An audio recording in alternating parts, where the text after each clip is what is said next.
Hey there everyone, this is Jeremy, the Music Andy, and we're here to talk about Immutable from Meshuggah. Coming from Sweden, this is a 5-piece Djent, progressive metal, groove metal. This is their 10th installment in their studio album catalog. Meshuggah, for me, is a band that I never really got into too much when I was a kid, back when they were releasing albums for the most part. I wasn't too much into metal. And when things were brought up about Djent, people were kind of making fun of it for the most part, which you really shouldn't be making fun of any genres of music. There's no really bad forms of genres of music, maybe reductionism, but we'll talk about that another day. I'm very excited to dive into this. I know that this is their 10th studio album. It probably doesn't have the best that they have to offer, but if I hear some interesting things on this, I will definitely go back and check out their other things. So let's stumble into the Djent genre and let's talk about Meshuggah. 13 tracks, 66 minutes in length. Nothing seems out of the ordinary. Pretty standard for the times with metal, especially progressive metal. The first track, Broken Cog, opens up and it's kind of more of an ambient, slow, gradual building process. I think that once it starts going, there's some very nice contrasting tones from the guitars on this one. The drums are incredibly bouncy. I think that the vocals sound pretty pleasant for the most part. Nothing really offensive going on there. When the 3-minute mark hits, the riff that's on this is going to go completely noodle mode. It's completely al dente pasta.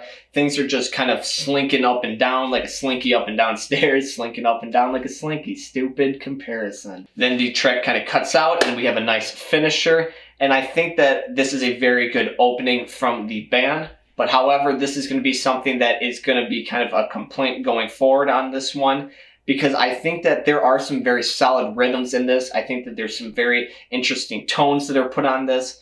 The vocals, again, for the most part, are pretty inoffensive. They don't really seem to be the main guiding force of this band. They seem to be kind of laced into the rhythms of the guitars, the bass, and the drums, and then just kind of splashing a lead guitar over top of it. I think that this opening track did a good job of layering instruments, kind of introducing them and then taking them out, doing a good job of really making sure everything felt organic. And again, I do feel like everything felt organic on this one.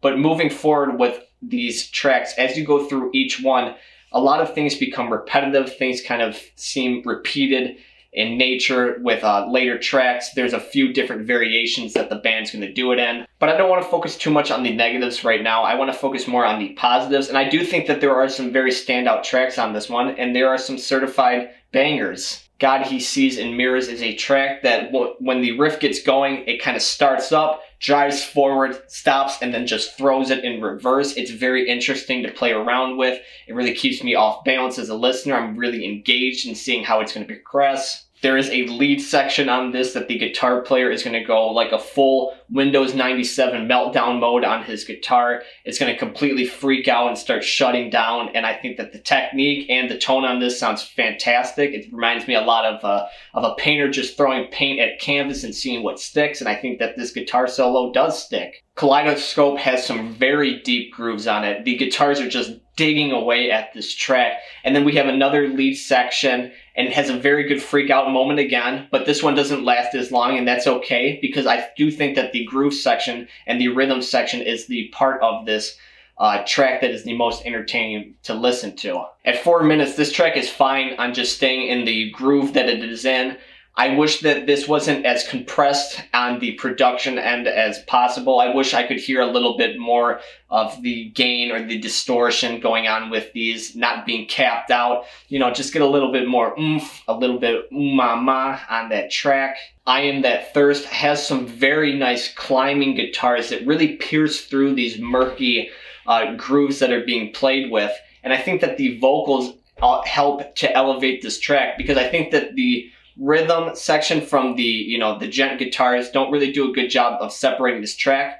But I think that on this track, everybody's kind of working together perfectly. I think that the drums are very standout on this. Again, I think the vocals are fantastic. The piercing lead guitars, the more hazy atmospheric ones that come in, do a good job of contrasting everything. I think that everybody's just working together fine here. I really want to like the Faultless, and this is kind of where my complaints begin with this album, in the sense of these songs start to feel repetitive in nature. I think that this track that I'm talking about in particular is an overall good song, as with a lot of the songs that are on this album. But in context of this album and listening to it in a full listening experience, you start to get this kind of repetitive vibe going on. You get some deep grooves that do a good job of not being completely cut copy as the next one, but not really doing a good job of being so good that I want to praise it and I want to listen to it because of these grooves and how they're transitioning and progressing. And the same goes with the lead sections or the solo sections from the guitars on this one.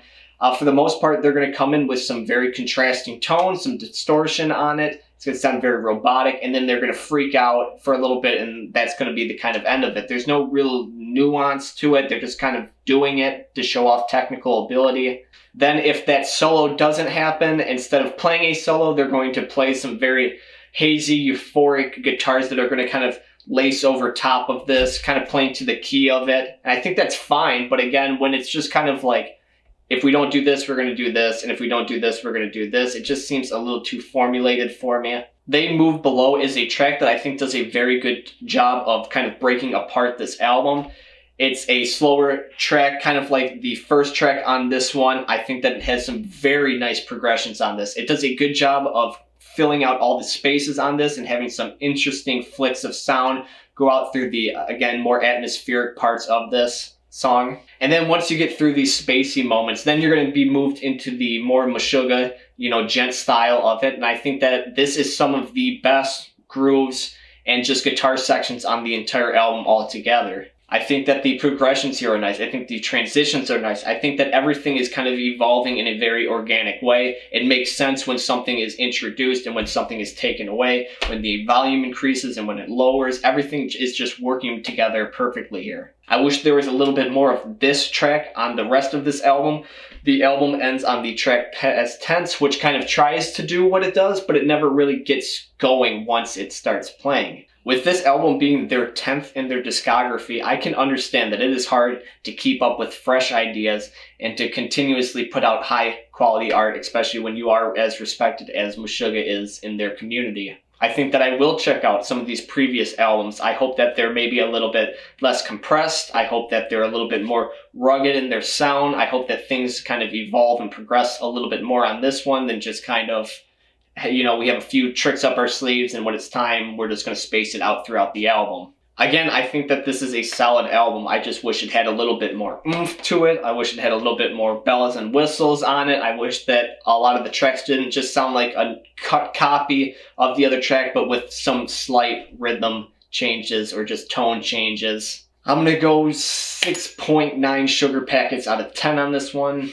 What did you think of this album? What albums would you like me to review in the future?